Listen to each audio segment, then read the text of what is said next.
Vamos a volver al caso Nisman, al caso que casi monopoliza, digamos, la atención política y periodística de la Argentina, y vamos a hablar con la diputada Laura Alonso, que ha estado muy vinculada a todo este tema. Hola Laura, buen día, ¿cómo estás? Gerardo Mongiane te saluda.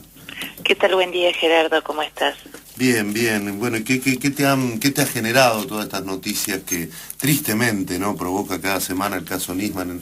En este caso, las declaraciones de su ex esposa manifestando de manera contundente: Nisman ni se suicidó ni tuvo un accidente, fue asesinado. Bueno, por lo que me generó el mismo shock, creo que a cualquier persona que se ha sentido involucrada de alguna forma con toda esta situación.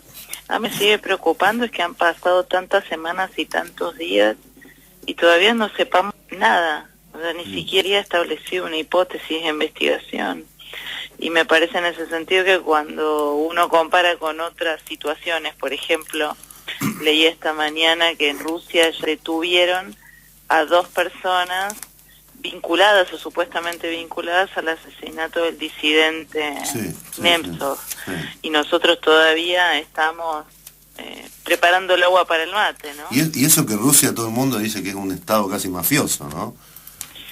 Sí, a ver, por supuesto que no conozco los detalles, por ahí alguno dirá, son chivos expiatorios, esto no tiene nada que ver, pero pensando un poco en las características que ha tenido la investigación judicial en todas estas semanas, y yo presté declaración porque me presenté voluntariamente, la verdad es que no comprendo la lentitud. Recuerdo también que en su momento la procuradora ofreció más recursos humanos y la fiscal los rechazó, así que no es un problema, digamos, de falta de recursos, o es un prototipo, ¿no? Laura, vos estuviste en contacto con Nisman casi hasta último momento, podría decirse, ¿no? Bueno, yo lo vi a Nisman el día miércoles que presentó la denuncia porque él me citó en su oficina y después jueves y viernes intercambiamos unos chats telefónicos. Durante el fin de semana yo no tuve contacto con Alberto Nisman.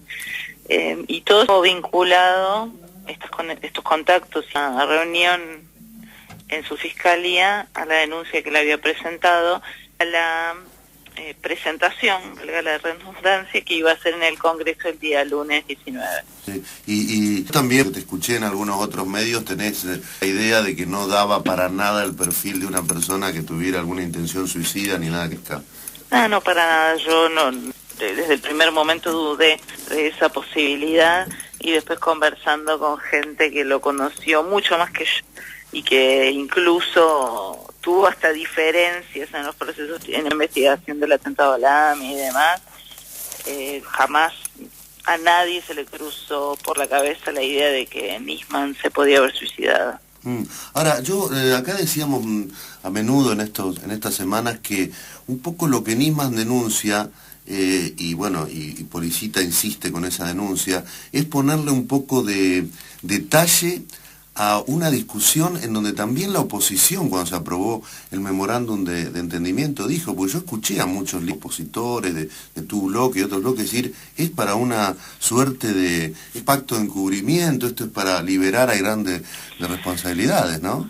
Bueno, yo tuve un discurso también muy fuerte, y en realidad el concepto que sobrevoló la posición de la oposición contra el memorándum con Irán fue el de impunidad.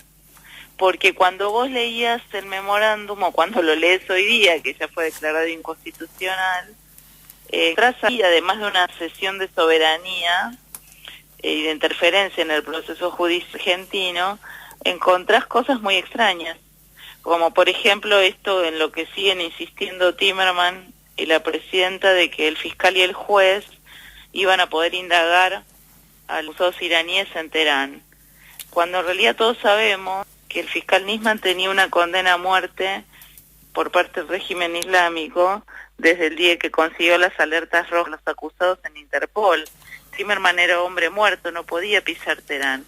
Pero ya de esto, pocos días después de que se firmara el tratado, hay una nota muy interesante, diario Tehran Times, un diario iraní, donde ahí queda claro que las personas que podrían ser llamadas a un interrogatorio, a un cuestionario, porque ni siquiera de indagatoria, podían decidir no ir.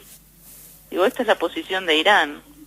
Así que nunca estuvo claro, y lo que hizo Nisman con su investigación, su denuncia, fue echar mucha luz respecto de las intencionalidades y los actores, además de los funcionarios, que participaron del lado argentino y del lado iraní en esta conversación, desde mi punto de vista, infame y por supuesto inconstitucional. Siendo entre algunos analistas la idea del rol que puede haber tenido Venezuela, pacto de entendimiento, para llamarlo de alguna manera. Bueno, sí tiene un rol, definitivamente. En realidad hay que irse unos años antes a comprender cómo a través de Caracas Irán comenzó a consolidar o a transitar algunas relaciones con presidentes latinoamericanos. Y recordemos, por ejemplo, la vinculación que se estableció en su momento con el presidente Lula de Brasil, quien además se vio ofrecido a cooperar de alguna forma, no en el plan nuclear de Irán, pero sí a tener un rol y a protagonizar un rol internacional particular. Eso después fue cambiado por el gobierno de Dilma Rousseff rápidamente, y yo te diría que el único país que quedó pegado de alguna forma al eje Caracas-Teherán fue la Argentina. Así que Chávez ahí tiene un rol importante. Yo siempre recuerdo que la presidenta visitó a Gaddafi en Libia en 2008, que recibió a mediados de año en Buenos Aires en 2010 al presidente sirio Bashar al-Assad, y que pocos meses después Timerman estaba sentado en Alepo en secreto, a pesar de todos nos enteramos, el canciller iraní bajo los auspicios del presidente sirio. Estos dos menores, ¿no? Hablan de una película. Sí. Con personajes un poco tenebrosos. Laura, te agradecemos mucho este contacto. Que tengas buen fin de semana. Por favor, gracias. La realidad política, económica y social a la en profundidad. A fondo. Un programa de Fundación Libertad.